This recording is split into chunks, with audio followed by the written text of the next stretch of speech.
cemalından bir nur gördüm. Hüseyin aşkına meydana girdim.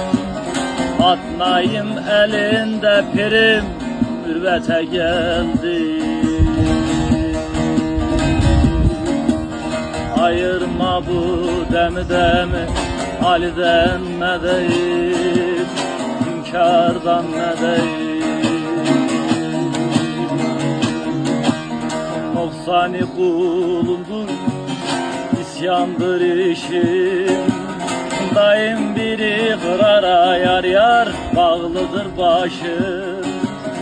Kalkıp gider ama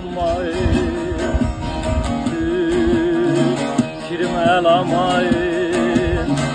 Bize de gel ulu şahından ne deyim.